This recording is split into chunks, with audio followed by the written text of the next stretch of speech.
अस्सलाम वालेकुम dear students, this is doctor Zahid नज़ीर।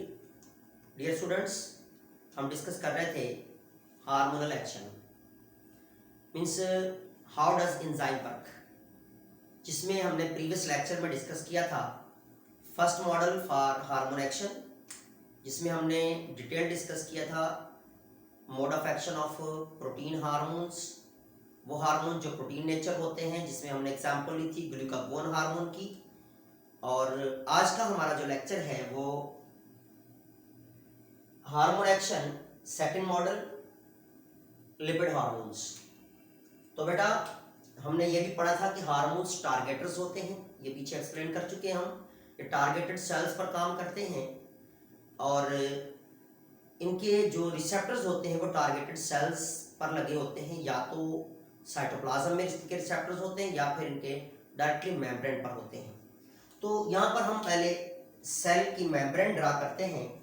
ये हमारे पास जो है वो सेल मेम्ब्रेन है, this is the cell membrane. ये हमारे पास सेल मेम्ब्रेन है और आपको पता होना चाहिए कि सेल मेम्ब्रेन जो है लिपिड बाइलेयर पर मुश्तमिल होती है, जिसे हम डिस्कस कर चुके हैं। और जो लिपिड बाइलेयर होती है दैट इज फास्फोलिपिड बाइलेयर, जिसका एक एंड जो होता है दैट इज हाइड्रोफिलिक और जो उसका दूसरा एंड होता है दैट इज हाइड्रोफोबिक। जहां पर प्योरली हाइड्रोकार्बन्स होते हैं वो वाला रीजन जो है वो हाइड्रोफोबिक, और वो रीजन जहां पर है फॉस्फेट ग्रुप लगा होता है वो रीजन कहलाता है हाइड्रोफिलिक।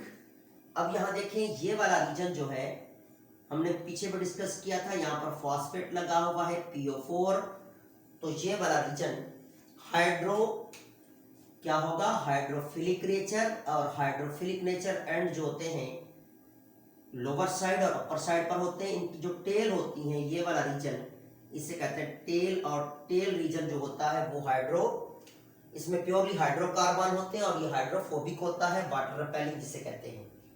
अब हम जो एग्जाम्पल ले रहे हैं वो एग्जाम्पल हम ले रहे हैं, कौन सा हार्मोन ले रहे हैं, वो हार्मोन जिसे हम नाम देते हैं लिपिड नेचर हार्मोन। कौन सा हार्मोन बेटा, लिपिड नेचर हार्मोन ले रहे हैं। ये हमारे पास लिपिड हार्मोन है। फॉर एग्जाम्पल ये हमारे पास जो है वो प्रोजेस्टेरॉन है, जो कि फीमेल सेक्सुअल हार्मोन है, या कोई भी हम प्रोटीन हार्मोन लिपिड हार्मोन लेते हैं। तो ये लिपिड हार्मोन जो है, अब देखें यहाँ पर कि लिपिड हार्मोन भी लिपिड नेचर है, और जो हमारे पास मेम्ब्रेन है ये भी याद रखिएगा कि लिपिड नेचर है, दोनों की नेचर सेम है, इसलिए डायरेक्टली ये हार्मोन पास होता हुआ सेल के साइटोप्लाज्म में आ जाता है। अब इस साइटोप्लाज्म के अंदर इसके रिसेप्टर्स मौजूद हैं। क्या मौजूद है, रिसेप्टर्स जो इन्हें रिसीव करेंगे। अब रिसेप्टर कहां पर मौजूद है, इन दी साइटोप्लाज्म। यहां पर रिसेप्टर मौजूद हैं जो कि प्रोटीन रिसेप्टर्स होते हैं। ये रिसेप्टर्स इसी तरह हार्मोन को रिसीव करेंगे, और नीचे आपको पता है कि ये वाला जो रीजन है, यहाँ पर नीचे क्या मौजूद होता है, न्यूक्लियस। अब आपको पता है ये न्यूक्लियस वाला रीजन है सेल का, और न्यूक्लियस के अंदर आपको पता होना चाहिए मौजूद होते हैं DNA as a commanding centre, as a commanding molecules, as a heredity molecule. तो यहाँ पर हमारे पास क्या मौजूद है, DNA मौजूद है। और DNA आपको पता है डबल हेलिकल फॉर्म में होता है, डबल हेलिकल स्ट्रक्चर होती है, दिस इज द DNA। अब ये रिसेप्टर्स क्या करेंगे, डायरेक्टली इसको लेंगे यहाँ से और इसको लाके छोड़ेंगे हार्मोन को, कहां पर, इनटू द न्यूक्लियस। अब देखिए यहाँ पर डायरेक्टली न्यूक्लियस की इन्वॉल्वमेंट हो रही है, और हार्मोन कहां पर आ गया, न्यूक्लियस में आ गया। तो ये रिसेप्टर जो है वो दोबारा इसको छोड़ के बाहर निकल जाएंगे, रिसेप्टर इनटू द साइटोप्लाज्म। ठीक है, अब ये रिसेप्टर बाहर चला गया। अब यहाँ पर ये क्या करेगा, ये बहुत सारे एंजाइम्स की एक्टिवेशन करेगा। जिनमें जो मेजर एंजाइम है हमारे पास वो एंजाइम है आरएनए पॉलीमरेज, आरएनए पॉलीमरेज जिसे कहते हैं हम, और दूसरा एंजाइम है आरएनए, अब एक दूसरा एंजाइम हमारे पास होता है हेलिकेज। कौन सा एंजाइम होता है? हेलिकेज एंजाइम का नाम देते हैं। अब यहाँ पर आरएनए पॉलीमरेज और हेलिकेज एंजाइम्स एक्टिवेट होंगे, और हेलिकेज का काम आपको पता होना चाहिए क्या करेगा, ये हमारा जो डीएनए है इसकी जो डबल हेलिकल स्ट्रक्चर है इसको तोड़ के सिंगल स्ट्रैंड में ले आएगा। इस तरह जैसे ये यहाँ पर आपको पता होना चाहिए 3 प्राइम, यहाँ पर 5 प्राइम्स, 5 प्राइम और 3 प्राइम्स होते हैं। जैसे यहाँ ये मूव करेगा अप टू दिस रीजन तक मूव करता हुआ जाएगा ये एंजाइम हेलिकेज, तो ये हेलिकल स्ट्रक्चर जो होती है it will B change into 2 strands, टूट जाएगी। अब ये वाला स्ट्रैंड जो होता है दिस इज कॉल्ड दी, याद रखिएगा इसे कहते हैं anti sense strand, anti sense strand कहा जाता है, और यहां पर इसे कहते हैं सेंस स्ट्रैंड। अब सेंस स्ट्रैंड भी है और एंटी सेंस स्ट्रैंड भी। अब इसमें हेलिकेज एंजाइम ने इसको तोड़ दिया, 2 स्ट्रैंड बन गए, एक सेंस और दूसरा एंटी सेंस स्ट्रैंड। अब यहाँ पर क्या होगा, ये जो एंटी सेंस स्ट्रैंड है ये एज अ टेम्पलेट काम करेगा, और यहाँ पर in the presence of enzyme that is called RNA polymerase, इसकी मौजूदगी में बनेंगे एमआरएनए। फॉर एग्जाम्पल यहाँ डीएनए का जो स्ट्रैंड है इसके पास जो हमारे पास क्या मौजूद है, न्यूक्लियोटाइड्स हैं, उनके पास जो मौजूद है नाइट्रोजनस बेसिस वो है ए सी सी देन टी और जी। तो यहां पर आपको पता है कि दिस इज जी फॉर, क्या बनेगा C, T for A, C for G, C for G, then T, लेकिन टी यहां नहीं लगाएंगे क्योंकि आरएनए के पास एमआरएनए हो या कोई भी टाइप ऑफ आरएनए हो इसके पास कभी भी थायमाइन नहीं होता, इसलिए यहाँ यूरिसिल लगेगा, यहाँ भी यूरिसिल, यहाँ भी यूरिसिल। तो ये हमारे पास क्या बन गया, ये बन गया एक एमआरएनए। जैसी एमआरएनए तैयार हो गया in the presence of RNA polymerase enzyme, ये एमआरएनए यहाँ से न्यूक्लियर पोर बने हुए हैं। न्यूक्लियर मेम्ब्रेन आपको पता पोरस होती है, न्यूक्लियर मेम्ब्रेन के पोर्स के थ्रू यहाँ से निकलेंगे बाहर। जब यहाँ से ये बाहर निकलकर कहाँ जाएंगे, इनटू द सेल साइटोप्लाज्म, और सेल के साइटोप्लाज्म के अंदर हमारे पास राइबोसोम्स मौजूद हैं ऑलरेडी। क्या मौजूद हैं, राइबोसोम्स बहुत सारे होते हैं। हम यहाँ एक्सप्लेन करने के लिए यहाँ एक ही एग्जांपल लेते हैं। यहाँ पर राइबोसोम है और इन राइबोसोम्स के अंदर this is the ribosomes. In ribosomes के पास आपको पता होना चाहिए कि क्या होता है, आरएनए जिसे कहते हैं राइबोसोमल आरएनए। ये जो एमआरएनए बना है इसके पास स्पेसिफिक टाइप के कोड्स हैं जिन्हें हम, जिस एमआरएनए को हम यहाँ ले आते हैं ये एमआरएनए है। अब ये एमआरएनए जैसे जैसे यहाँ पर आएगा इसकी कोड रीडिंग्स होगी। अब इसके पास कोड क्या क्या है, यू देन हमारे पास जी ए एंड सी। वैसे तो आपने ट्रांसक्रिप्शन एंड ट्रांसलेशन में पढ़ा था, क्योंकि जब डीएनए अपनी कॉपीज एमआरएनए की सूरत में तैयार करता है तो आपको पता है इस प्रोसेस को हम कहते हैं ट्रांसक्रिप्शन। क्या कह रहे हैं, यहाँ पर क्या हो रही है, यहाँ हो रही है ट्रांसक्रिप्शन, ये हुई है ट्रांसक्रिप्शन कहते हैं इसको हम। तो बेटा ट्रांसक्रिप्शन हो गई।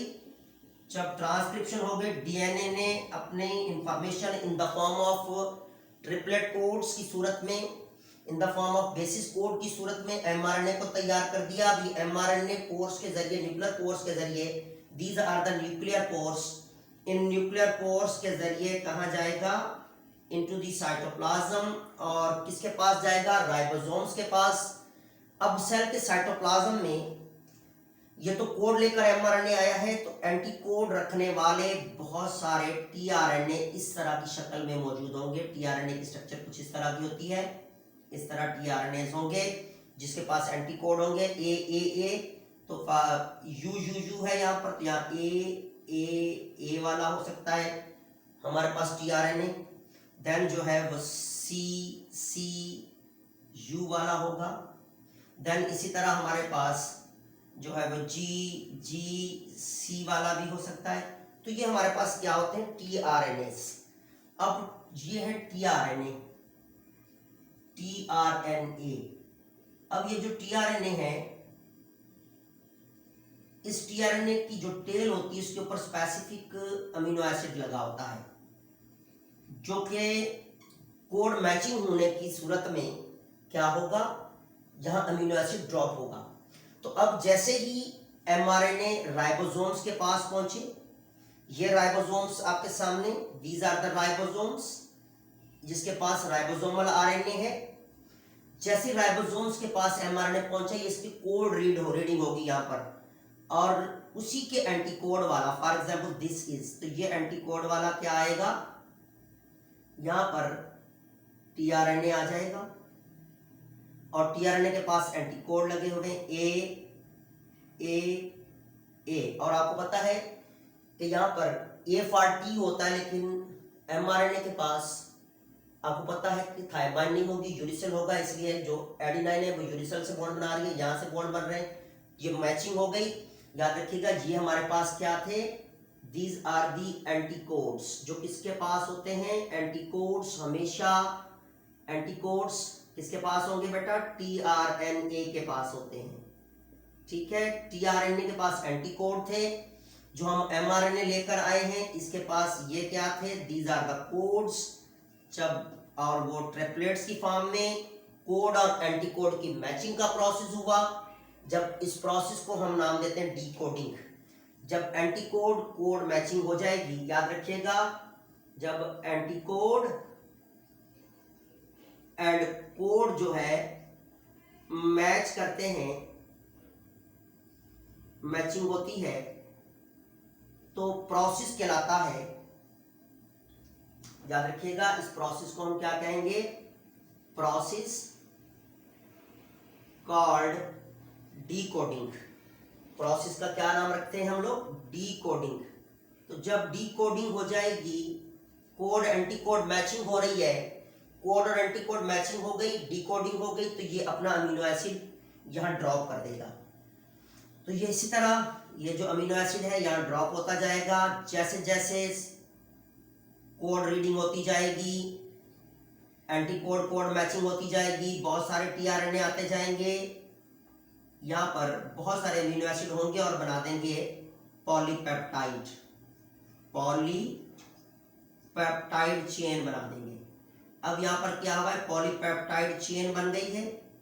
जब ये पॉलीपेप्टाइड चेन कॉइलिंग में आ जाएगी, तो ये बना देगी स्पेसिफिक प्रोटीन्स, जो कि फिर डिजायर्ड पार्ट में क्या बना देगी, प्रोटीन बना देगी, जो कि डिजायर्ड पार्ट की तरफ मूव कर जाएगी, जहां इसको ट्रांसपोर्ट करना होगा, जहां फंक्शन करना होगा सेल में, वहां ये प्रोटीन आके जाके काम करेगी।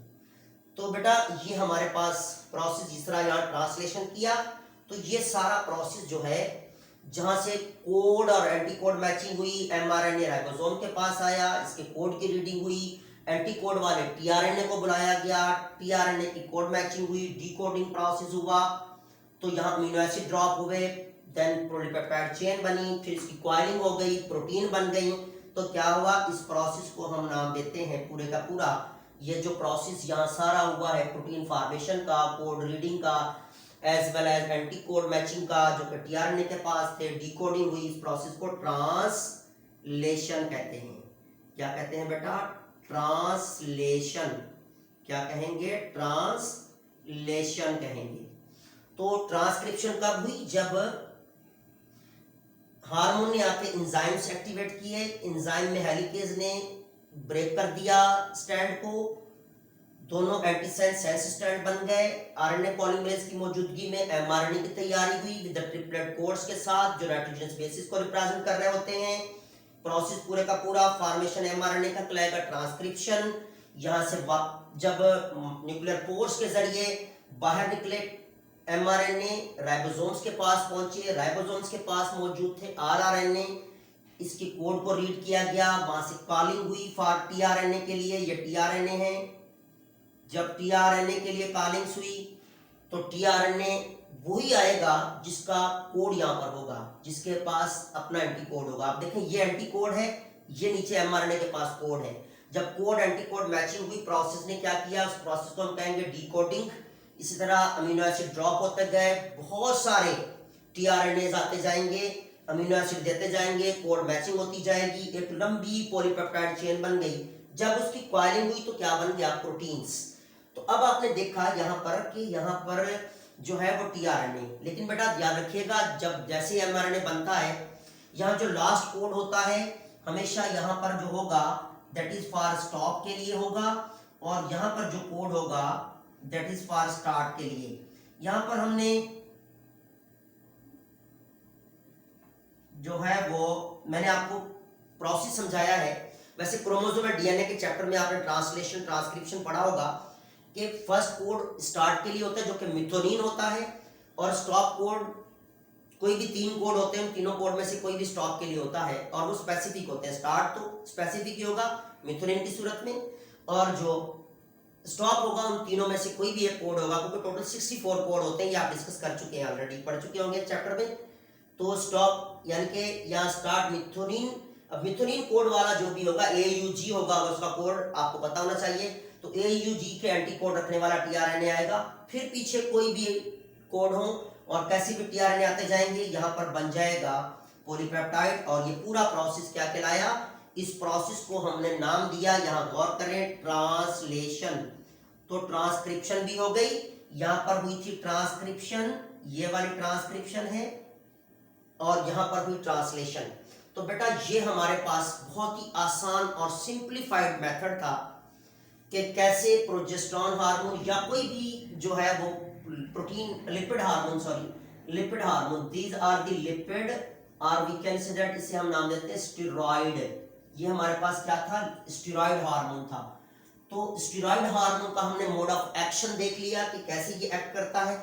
आपकी बुक में इसके मॉडल को सिर्फ यहाँ तक एक्सप्लेन किया है कि जैसे ही आएगा रिसेप्टर यहाँ से वसूल करेंगे साइटोप्लाज्म में, डायरेक्ट इंटर हो जाएगा और यहाँ पर पहुंच जाएगा साइटोप्लाज्म में और एंजाइम को एक्टिव करेगा, सिर्फ इतना बताया हुआ है। मैंने आपको बता दिया कि एंजाइम को एक्टिव किया, कौन से एंजाइम एक्टिव हुए, ट्रांसक्रिप्शन कैसे हुई, ट्रांसलेशन कैसे हुई, ये आपका पूरा मैंने कंप्लीट जो मॉडल था, एक सेकंड मॉडल जो कि आपकी बुक में हाफ डिस्क्राइब किया हुआ है, मैंने इसको मुकम्मल तौर पर डिस्क्राइब करके कोशिश की कि बहुत ही आसान मेथड में आपको एक्सप्लेन किया जाए, आसान वे से एक्सप्लेन किया जाए। I hope you will understand इंशाल्लाह। तो ये हमारे पास मोड ऑफ एक्शन था, सेकंड मॉडल, और लिपिड के लिए था, इसे स्टेरॉइड हार्मोन भी कहते हैं, ये मैं क्लासिफिकेशन में बता चुका हूं। इंशाल्लाह it will be helpful for you. If there is any question you can ask in the comment box, इंशाल्लाह I will reply you. Next lecture में मिलेंगे, दुआओं में याद रखिएगा। अल्लाह हाफिज।